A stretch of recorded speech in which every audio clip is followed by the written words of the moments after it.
It's about returning to that aspect of art journaling being play, art journaling being fun, art journaling being exciting, art journaling being something you want to do.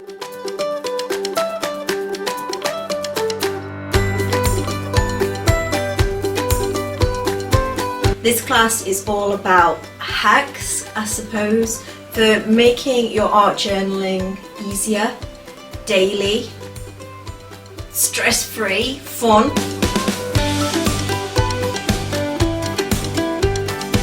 Through the process of layers, we are going to create art journals. Okay, grungy smudges.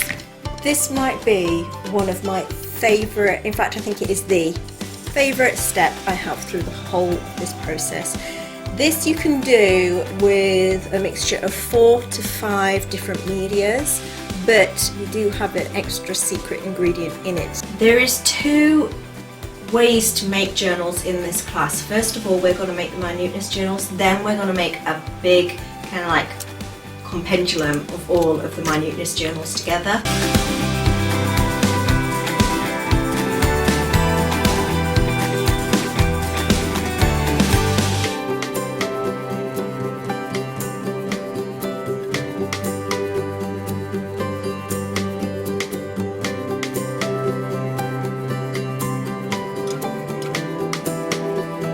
You spend 1 minute on it, and then you put it to the side, and then you go on to the next thing, spend 1 minute on it, put it to the side, and things will build up in a really interesting way, and in a way that you wouldn't necessarily create if you was just sitting down to create an art journal page start to finish. Things develop differently, and I love that about the Minuteness. So I really hope you take into account the very beginning, the class philosophy that every minute counts, and you really apply that so that you can begin to feel the magic of unraveling these art journal pages. This class makes it so that there is no excuse not to art journal.